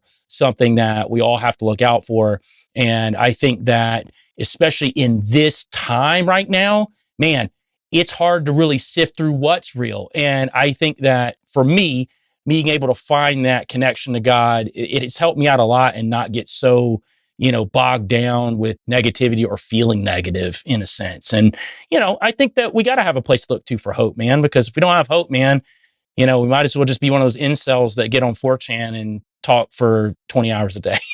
Right. That's true. That's totally true, man. I'm with you on that. I think that like the atheist perspective is leads one down this path of nihilism. And I think that breeds apathy, and that lets these people, because I think the people controlling all of this, they have beliefs in religious systems, and they would benefit to have most people not believe in religion at all, so that it's not even on their radar.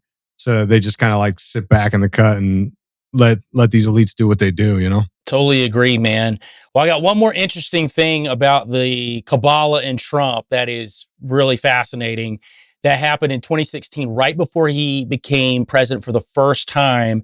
So it starts with a Mark Zell, and he is an American-Israeli lawyer, and he's chairman of the Republicans Overseas Israel and vice president of Republicans Overseas Inc. Now, he has limited knowledge of the Kabbalah and mysticism, and I bring that up for a reason. But he is surprised, and this is prior to Trump getting in, a noted mystic, Kabbalist, contacts him on a Sunday, which was maybe a month or so before Trump gets into office. And he says he needs to speak to him concerning the upcoming elections in America. Now, as Kabbalist, he's from the city of Bnei Brak, and he's well known in Israel, but he didn't want to be known to the press, so he didn't tell. Well, obviously Mark Zell knew who he was, but he didn't want the people to know. Now, I did a little back research, and I said, well, who was doing it up in 2016 in this city of Bnei Brak? And it looks like it's Rabbi Moshe Yehuda Leib Landa, because he was the main central Kabbalist rabbi in the area at the time. And he died in 2019. That's just me doing my own research and saying, this is what I think it probably could be. It might not have been. So he tells Zell, Donald Trump will win the election and be the next president of the United States. He actually assured Zell that he would be, and it would be a good thing for Israel and the United States. So Zell's happy about it, but he's skeptical. And he said, how do you know? What's the reason? Why are you so sure? This is what the unknown Kabbalist says. This is what I do. This is what my family has done for generations. To us, this is clear. He said, please pass this on to the Trump campaign. Then he sends 2 large boxes of 2 sets of the Zohar, and it's their family's interpretation of the esoteric books. Zell keeps one in his library. Nobody knows what happened to the other book that was supposed to go to Trump, which most people think Trump kept, this mysterious Zohar that was a part of this family of mysterious Kabbalists. And man, another wild connection to this Jewish mysticism, this occultism that is tied directly to Trump, that this Kabbalist said, hey, look, he's getting in. This is what I do. I'm letting you know it's going to be good for all of us. Just relax. Man, that's a deep cut, dude. You're going deep, man. This is all fascinating to me because I'm literally building out a mapping of what could possibly be happening right now with this, Middle East skirmish, we should say. Oh yeah. Fascinating stuff, man. Yeah, that's interesting that because I mean, it gets my mind going. It makes me think that, because you remember when Trump lost in 2020, he didn't believe it, right? And he refused to believe it. And it makes me wonder if maybe these same forces, these Kabbalist forces, were like, you're going to win again, dude. Like the prophecy says, you're going to win. And then he lost because he just refused to believe it. And it's like, I don't know why it's so hard to believe. Like literally our country is basically split in half, and it's like a coin toss as to which side wins. Like to me, I'm like, I don't know. Like it's not that unheard of. But he just refused to believe it, like as if the prophecy told him otherwise. He's like, no, that's not what happened. You know? Hey, I'm going to go a little bit deeper on that with you, and you can tell what you think about this, but this is something that I've been thinking for about 5 years now. And I remember when he lost, and there was a buddy of mine I worked with at a job that I worked at a long time ago. And I remember he was a big Trumper, and he was mad. He was, I told him to relax. I was like, don't worry about it, man. Your dude's getting back in 4 years. Told him that back then. Dang. And I said that it was all a ruse, that this was all a setup, that Trump needed to get out because they needed to shift the pendulum back so far the other way so that people would want him and be pining to have him back in no matter what. I mean, think about it. He had all of these federal charges against him. Nobody cared. Dude, I remember thinking, this is wild in the sense of, listen, I'm not here to say, did he do this stuff or he didn't do this stuff? That's not what I'm saying right now. That's a whole different discussion. What I am saying is I've never seen somebody who had that much heat against them that nobody cared. We're like, we want him in. We got to have him in. And I think that's kind of what they do. They shift the pendulum so far each way, because now it's shifting back really hard the other way. So now you shift it so hard there, say maybe Trump gets out at this next time. I mean, unless, something weird happens, which God forbid, but say, the next person that gets in, JD Vance or somebody from that party, right? It shifts even harder. Then people are pining for something else. But in between that pendulum shifting, what happens is they implement more things that put more control on us every time that the pendulum shifts. And I think it's all by design. So that's just my opinion. And I called that 5 years ago. I remember when he left, and I said, all of these videos of, mail-in voter fraud and all these things they wanted us to see. They showed us that on TV constantly because they wanted the American people to believe that it was stolen from them. So that would hype people up so much for 4 years. So then when it came around, it would just be a massive landslide. I mean, think about it. It's almost like the left just conceded it. They didn't care. It's really weird because they didn't even put their best foot forward going into that election, especially with Kamala. That was just a bad move. Like, just from a business standpoint, that's not a great move. I think that they wanted him in. I think the powers that be that are behind all of it, I think they needed him in because he is implementing some things that I think are setting us up for more control. And I think the next guy's going to do the same thing. I think every time we move to the next one, it's almost like we're taking these mini aeons and we're just, completing the next one every 4 years. And it's just kind of moving forward. I'm with you, dude. I think everything's planned behind closed doors. I think that it was obvious that the Democrats had no interest in winning. I mean, they ran Biden, who was clearly like way too old to be doing this for the last 2 years of his term. And they were like, no, we're going to run him. And I was like, why are they running this guy again? That's insane. and then they're like, at the last second, they're like, you know what? Actually, let's run Kamala, who had like one of the worst approval. Like, nobody liked her as the vice president candidate. And it was just crazy. It's like, how did you think you were ever going to win unless you knew you weren't going to win? And that was the whole point, because Trump is the guy who is the, when you talk about Saturn worship, like these guys, they use these archetypal forces, and they use the forces of Saturn as this cold disciplinary, like he's going to do the things that nobody wants to do, that are very unpopular, like starting World War III, like he's going to do the things because he's the Saturn force that will do the dark stuff that nobody else really wants to do. Right. 100%. Yeah. Let's talk about Trump Tower for just a second, and then I'm going to kick it back over to you again. What was interesting to me is, like, when we talk about these, like when I talk about the Saturnian force, right? Saturn is a force of cold hard discipline. Saturn is the force that there's literally in Arthur Morrow's Cult of the Black Cube talks about. He's a deity that demands blood sacrifice, kind of like Moloch, right? In that regards.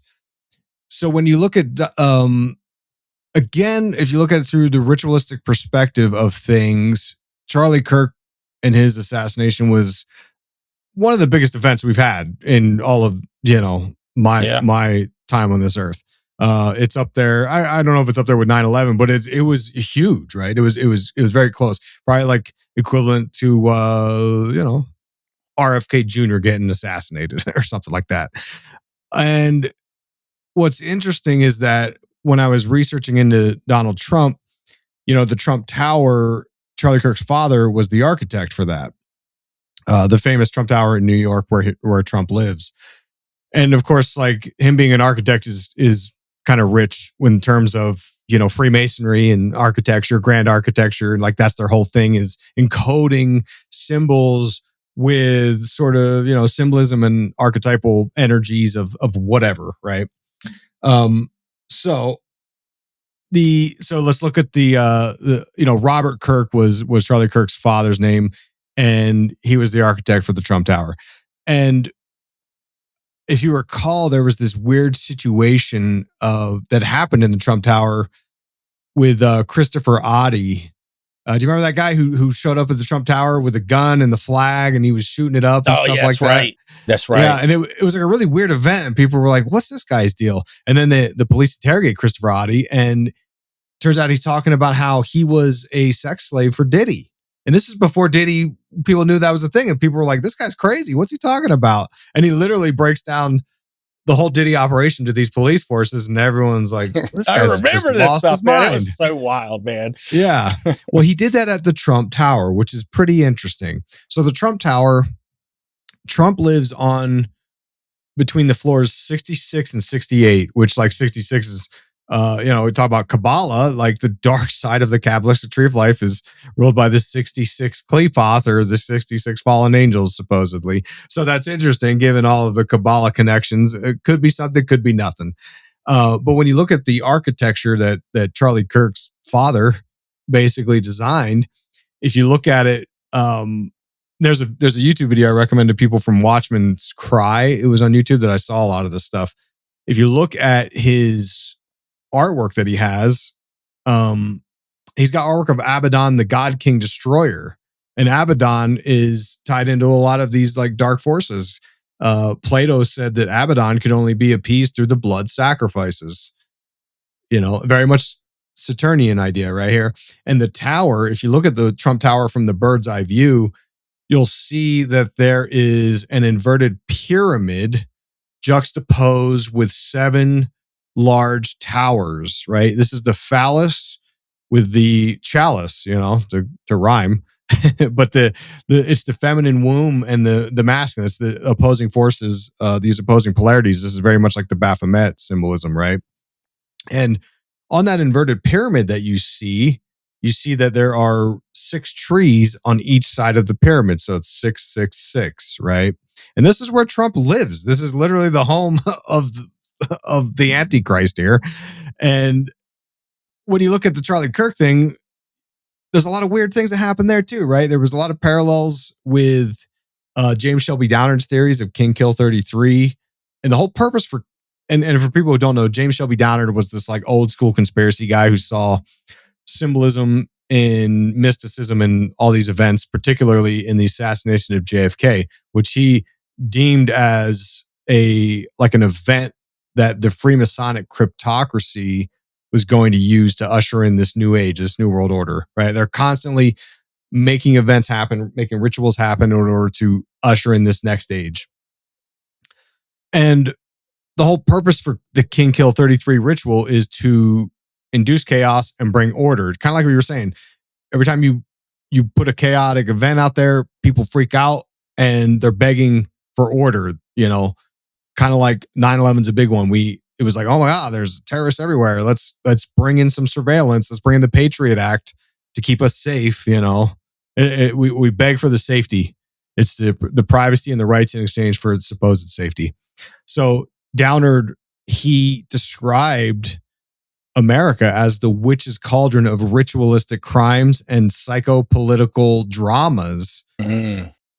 And that's kind of like how that's the lens in which I view a lot of these events now. And all of it goes down into this.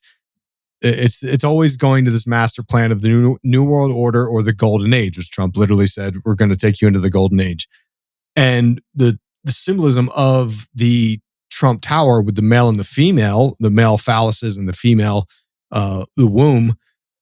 It's embracing these ideas of these opposing polarities, which is exactly what these occultists are into. They're into these ideas of, like Freud called it, the eros and the thanatos. It's the sex and death, these opposing polarities.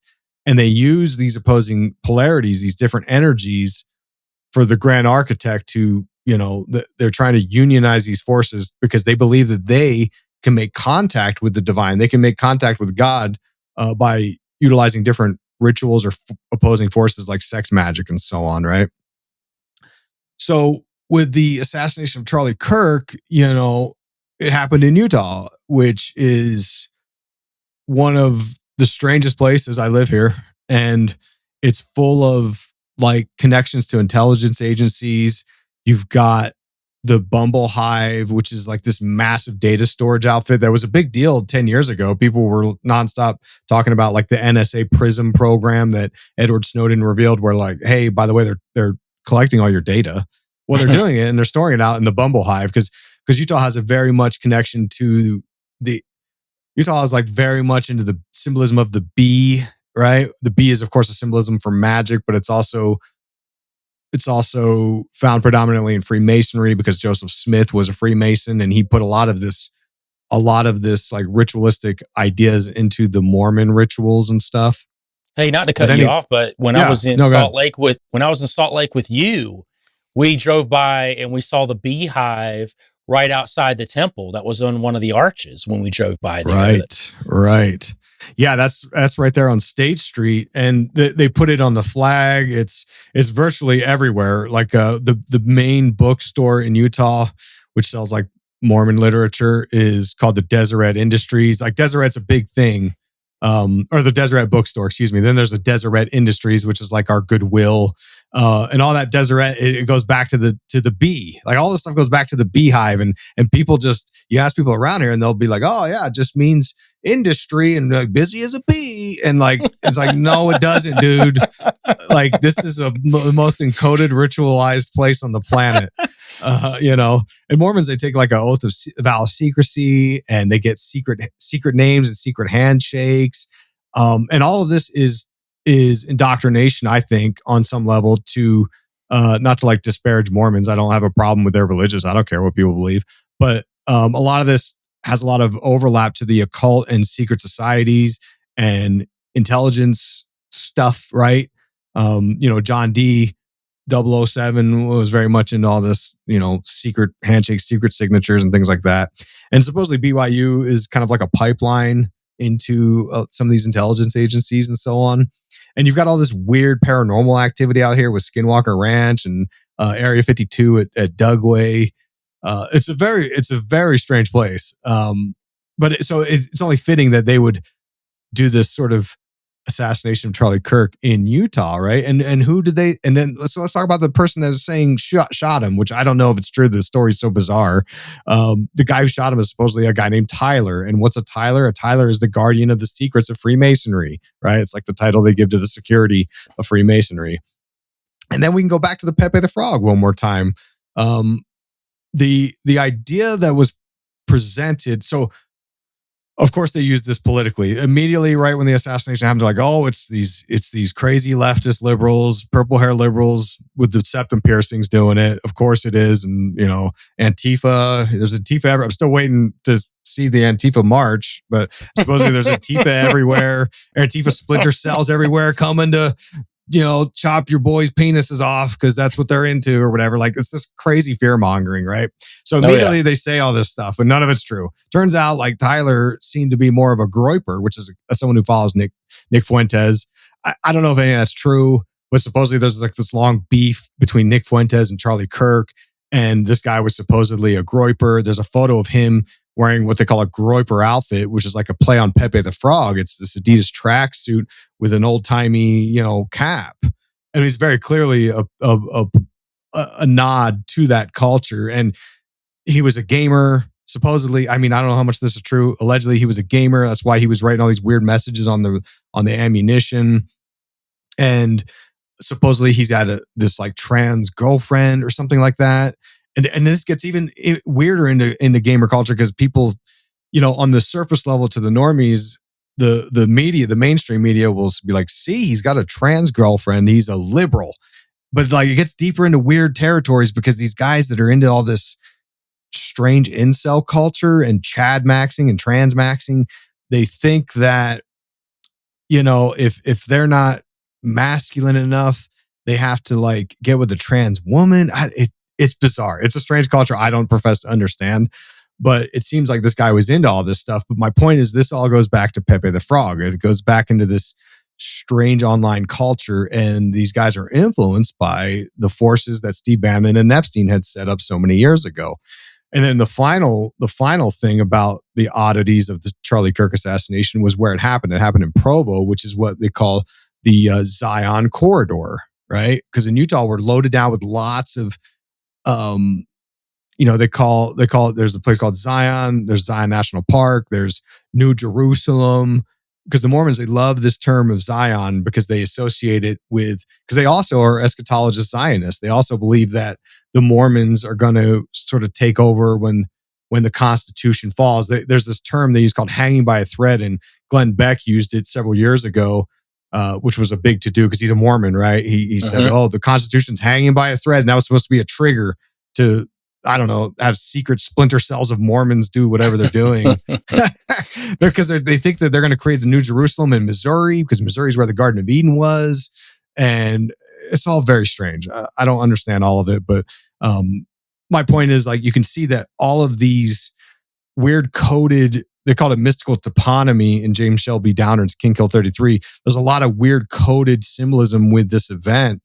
And when you find out that Charlie Kirk's father was the architecture of this strange Trump Tower that he lives in with blood sacrifice gods on the roof, it's like, oh, okay, like maybe there's something weird going on here, Absolutely. And I got a couple of things to add to the Trump Tower that I ran across as well.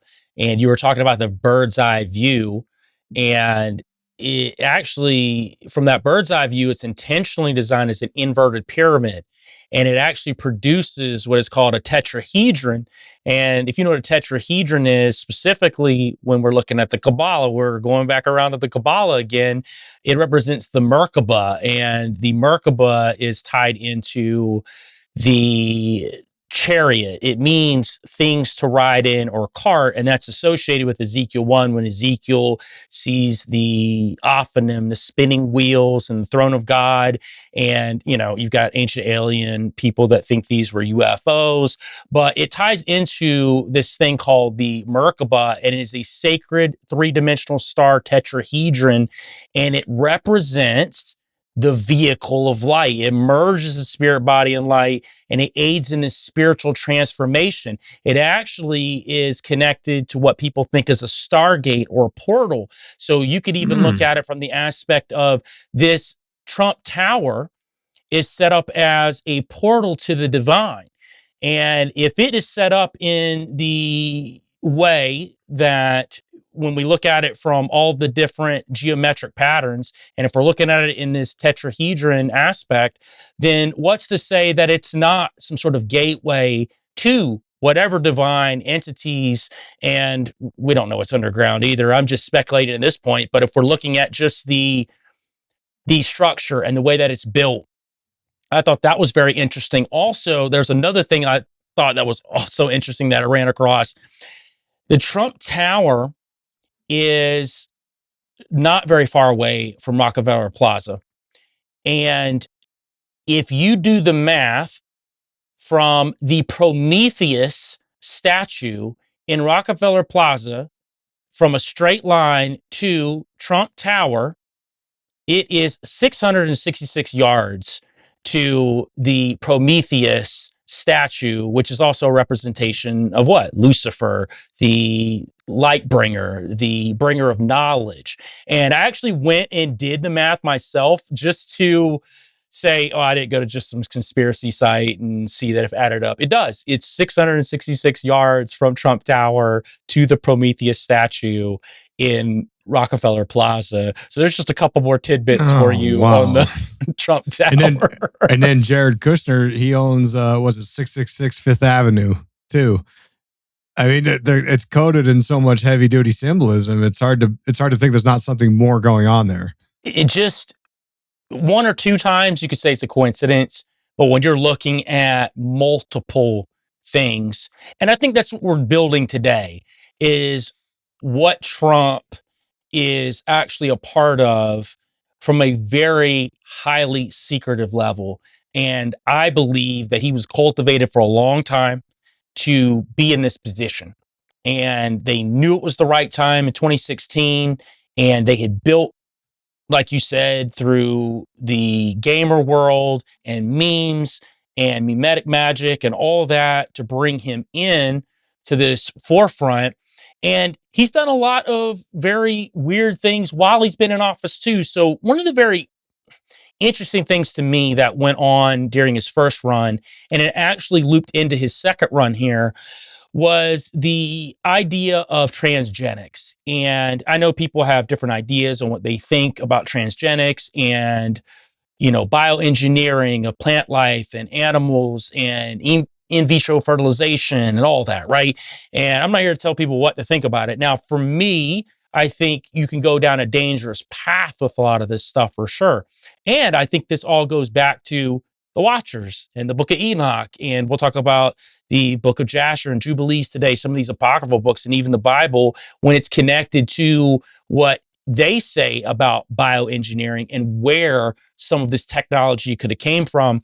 Now, what's interesting, Trump came out with this executive order in his first run, and it was 13874, modernizing the regulatory framework for agricultural biotechnology products. And I remember reading this when he came out with it, and I was like, man, this is kind of strange, because the entire, without getting too much in the weeds with all of the technical jargon that's in there, it's basically telling the people who are reading it, obviously us, that they are taking away regulations on how they bioengineer. So basically, the FDA and some of these other groups won't necessarily, or put it this way, some of these groups, these scientific organizations, or some of these bioengineering companies won't need the FDA or some of these other regulatory groups to come in and check on what they're doing. It's going to kind of allow them to run around rampantly and do more than what they were originally going to do. And when I remember when that happened, I said, man, that's really strange. And this was back in 2017 when this happened. And he actually says in section 6, each of the agencies shall, as appropriate, conduct a review of its regulations and guidance that may apply to genome-edited specialty crop plant products designed to have significant health, agriculture, or environmental benefits, in particular those that are likely to benefit rural communities significantly. So essentially, people on the rural side of things, we're going to help you out by allowing you to use bioengineering, but we're going to put regulations on you. So I found that interesting, that they're putting regulations on people who are just kind of your average Joes, but in some of the other verbiage, some of the bigger companies, they're not doing that for. Now, Biden comes along during his run, and he comes out with a different regulation, and he comes out with EO 14081, and then that gets revoked for Trump's addendum, his new executive order when he comes in office. Now, what's interesting about the one that Biden brings along, they were actually bringing on some more stringent regulations. Trump comes along and kind of reverts it back to the original, which was going on in the 2017. But he hides it in verbiage saying that, no, we're putting more regulations on companies, but we're also allowing for more, check this out now, AI management when it comes to our regulations that we're putting on these companies. So now AI is taking over the regulatory affairs of bioengineering and transgenics. So that was interesting to me. So it was almost like they, again, played a shell game on us, where Trump puts out this executive order, and I already had my eyebrows raised when it came out because I was like, man, they're moving fast. Like they're definitely moving into a realm of, hey, we don't need any regulations to tell us what we need to do when it comes to, dare I say, cloning or whatever else that goes under the auspice of bioengineering. But then Biden comes along and his order puts a little bit more stringency on it. But I think that was just a shell game for then Trump to come out and say, no. See, he was actually making it worse for you guys here. We're going to tighten it up, but AI is going to be the one to overlook a lot of these regulatory affairs. So that was what really keyed me off to, okay, this is where AI is moving to. AI is moving to now being able to dictate what's good, what's bad, even from a medicinal standpoint, because pharmaceutics are talked about in with these executive orders as well. And when it comes to food. So that interesting. very interesting. So then it made me think of the Watchers. It made me think of DNA manipulation. And one of the things that people go to a lot is the giants, right? The offspring of the Nephilim and human women. But one thing isn't talked about a lot that is talked about in a lot of these apocryphal books in scripture is the mixing of seed and the genetic manipulation of plant life and animals as well. And we can look to the book of Jasher, chapter 4 and verse 18. And their judges and rulers went to the daughters of men and took their wives by force from their husbands, according to their choice. And the sons of men in those days took from the cattle of the earth, the beasts of the field and the fowls of the air, and taught the mixture of animals of one species with the other, in order therewith to provoke the Lord. And God saw the whole earth, and it was corrupt, for all flesh had corrupted its ways upon the earth, all men and all animals. So we look to the book of Enoch 7. And it talks about in verse 5, and they begin to sin against what? Birds and beasts and reptiles and fish, and to devour another's flesh and drink the blood. So we look to Jubilees 5, and we talk about the lawlessness increased on the earth, that all flesh corrupted its way, alike men and cattle and beasts and birds and everything that walks the earth. All of them corrupted their ways and their orders, and they begin to devour each other, and lawlessness increased. And on the earth, and every imagination of the thoughts of all men was thus evil continually. And that was in verse 2. So we know from the apocryphal books that the Watchers were teaching mankind how to corrupt not only the animal life, but the plant life too. They were genetically modifying. What are we doing now? We're genetically modifying everything. And if we believe there's a natural order, if we believe there is a God that is good, right? I don't think we're doing good stuff to the earth, Isaac, at the end of the day. And my point is that I think that Trump is a big catalyst in bringing in, ushering in this genetic modification, not only plant life, but animal life, and dare I say human life, in with all of this. And he is now handing over a lot of the regulatory acts to AI. Yeah, and to me, that's the big picture. That's the big plan. Is, this goes back to that Epic of Gilgamesh with, he was part God, part man, and seeking immortality. And you could argue it's like the first sort of transhuman, not transgender, but like transhuman. The ideas that like Jeffrey Epstein was pursuing of doing DNA manipulation, and Peter Thiel is doing the same thing. He's buying the Ambrosia company to infuse the blood of young people into to stay young. That's like always where these guys take it. They always take it to this pursuit of immortality, which to me is going to be the digital matrix, which is going to be this digital prison cell for us for all of eternity, while they destroy the planet and have AI come in and tell us how to think and what to do. Totally agree with that. And I think that essentially, at least from this point of genetic modification, I think that it is moving into the AI realm now. And we're handing off AI to do more and more for us. And listen, I'm not someone who's 100% against AI or is using it as a tool or whatever, right? There's ways to use things. But I do know that we're becoming more and more reliant on AI to the point that how long is it going to be, Isaac, before we're just allowing AI to do everything for us? Right. Yeah, that's my concern too. Is they're already finding in schools that students are basically graduating dumber than the classes before them because of all these screens they're using, because of AI and relying on it as a crutch and a tool. Like they're not, because like when I went to college, the whole idea was like, we're teaching you how to think, we're teaching you how to research, we're teaching you how to regurgitate, we're doing all these things. A lot of people think college is indoctrination, and I don't agree with that, because my experience at college was very much like, we want you to have thoughts of your own. We want you to be able to research things and determine whether or not this is like good information or bad information, or at least see the biases, at least see the filters, and say, okay, this is what it says, but this is why it says it, and those kinds of things. And I think the more that they make us, it's like that Roman bread and circus stuff. They pacify us. They give us this sort of slop to get by.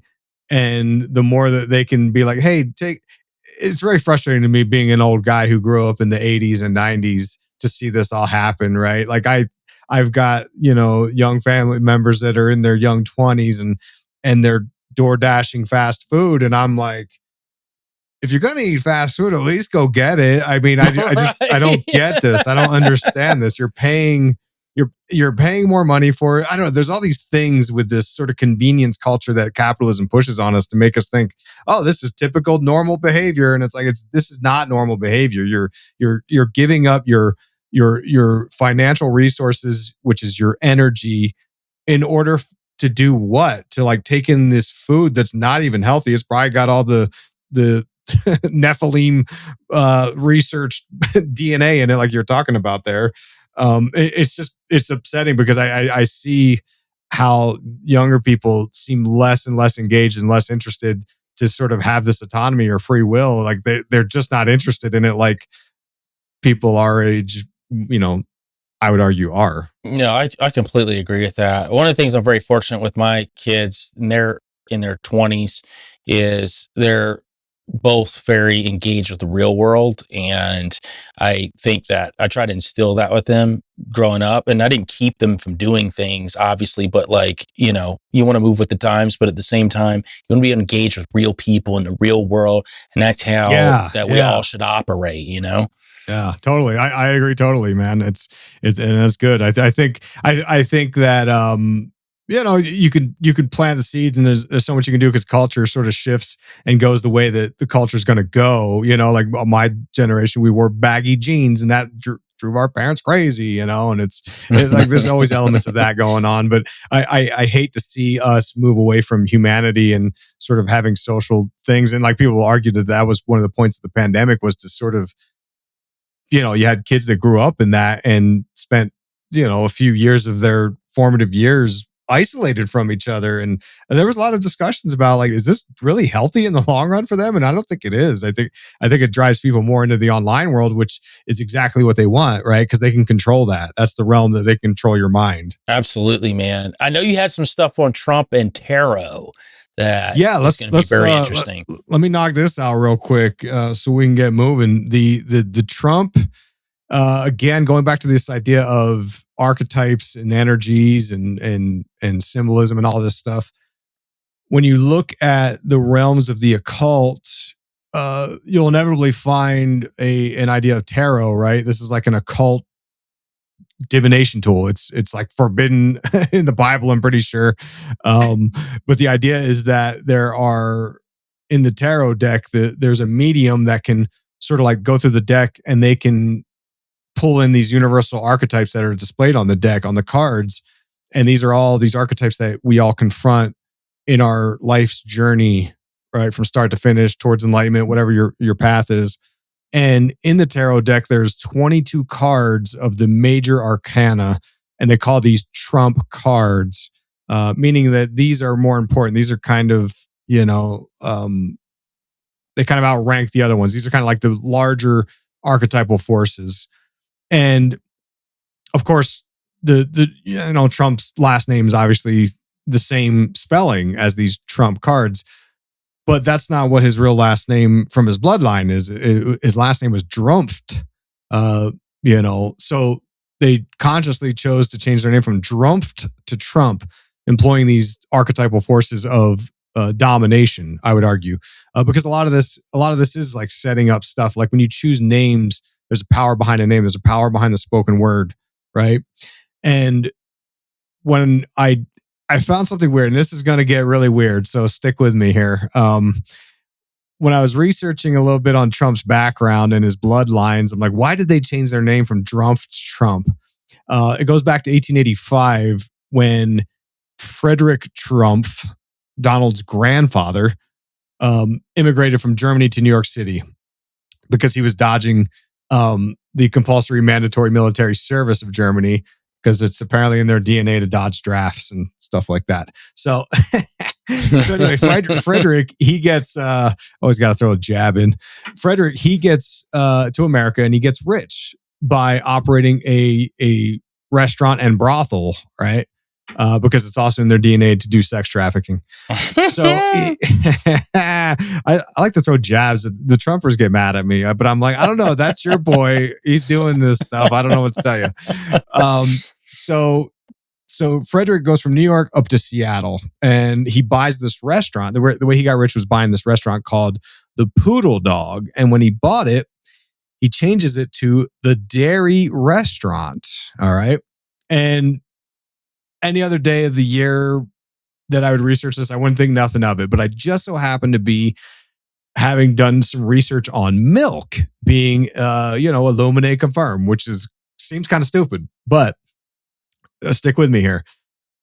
So the fact that he renames this the Dairy Restaurant is obviously an homage to milk, and milk ties us into the divine feminine mythology of the occult, because it ties into the cosmos, and you see it used in films as a plot device. It's in Stanley Kubrick's Clockwork Orange. They're at the Moloko bar. They're at the milk bar where they basically spike milk drinks with certain drugs. Like one of them is Drenchrome, which is obviously a reference to the other thing. And one of them is like Velicet. But basically, like, they get tuned up on drugs, but they drink it through milk. And milk it symbolizes a lot of things. You see it usually with the evil characters in shows, right? You see it. It symbolizes the loss of innocence, because milk is like an innocent drink that you drink as a child or when you breastfeed and stuff. So it's kind of like a perversion of it, right? In the show The Boys on Amazon, Homelander drinks milk. Breast milk particularly. Guillermo del Toro's Dr. Frankenstein drinks milk.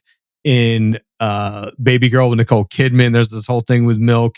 In Inglourious Bastards, the Nazi dude drinks milk at the table when he's interrogating. I think it's the beginning scene.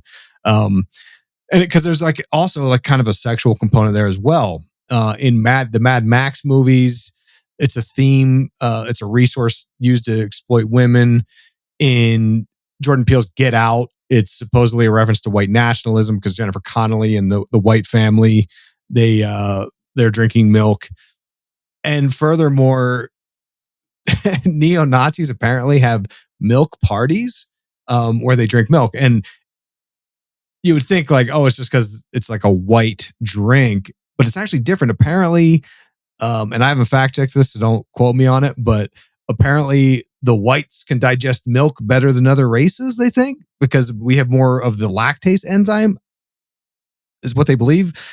Anyway, all of this, I saw Trump recently had done a milk mustache ad for the Department of Agriculture, which, I don't know. Is there something there? I don't know. But all of these examples are coded with this occult history of milk being the pursuit of immortality and man becoming God. Because when it comes to the occult, particularly in Tantra, which is again about using these opposing forces of Shakti and Shiva to create the universe, in the Tantra left-hand path cults, they believe in the power of different, I'm trying to be careful with my language, different essences from a female, right? They call them the kalas. And they believe that the different forms of essences can be used as the energy from the gods, from the divine, particularly for their sex magic rituals. One of the kalas is breast milk. because they believe that the divine feminine of Shakti will manifest through these kalas, and furthermore, possibly the Amrita or the ambrosia, which is the elixir of life. Amrita meaning not dead. Like Mirta is the term for dead, like muertes, and A means like non. So Amrita means not dead. It's the elixir of life, which all of these weirdos are certainly into, right? And when you go back and you look at the Egyptian artwork, you see there's a prominent sort of sculpture of Isis breastfeeding Horus. And Horus, of course, is the story that she birthed Horus magically by taking a golden phallus and having Thoth put it on Osiris. Anyway, people compare this to the Madonna Theotokos nursing Christ painting, but the pharaohs were also drinking milk because they believed it was imbued with this divine feminine energy of Isis. And this is, again, it's just this divine mother immortality kind of thing that connects in. And then you also have the Isis's mother was a goddess Nut, depicted as a cow sometimes, because that's where like the Hathor cow symbolism comes from a little bit. And from here, you've got the myth of Osiris. There's like this ascension ritual stuff. And Osiris was supposedly using this ladder of Nut to ascend to the skies to become a god. And I just bought, Peter Levenda has a book about these ascension rituals I detailed in my Under the Silver Lake film analysis I just had released. But Crowley, he was into Nut. He called her Nuit. She was the goddess of Thelema. And again, used for sex magic. Right? She's one of the voices in the Book of the Law. She's depicted as a naked woman covered with stars, right? And you can even see this in Kubrick's 2001 Space Odyssey when Commander Bowman goes through the wormhole. He says, "My God, it's full of stars." And that's the whole storyline of the creating alchemical, the star man becoming God. Kenneth Grant also talked about this, described Nuit as the womb of the interstellar consciousness, the gateway to unlocking the non-human intelligence. Because again, it's always like, how can man become God? How can man open up these veils to bring in non-human intelligences with the purpose of pulling in the non-human intelligence to become God, right? It's always connected in there. And it goes into all kinds of crazy stuff. I'm doing a whole show about milk. I can go longer on this, but like, you know, like the Milky Way, like that's why we call it the Milky Way. It's Hathor or Isis pouring milk across the sky and so on. So anyway, going back to Trump, Frederick Trump purposely calls this restaurant the dairy restaurant, right? And he gets rich and he tries to move back to Germany, but gets his citizenship revoked because he was draft dodger.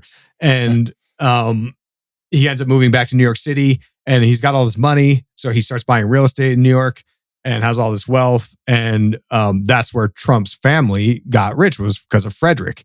And they basically got rich off of this dairy restaurant and brothel. So like a bit of milk, bit of sex trafficking and stuff.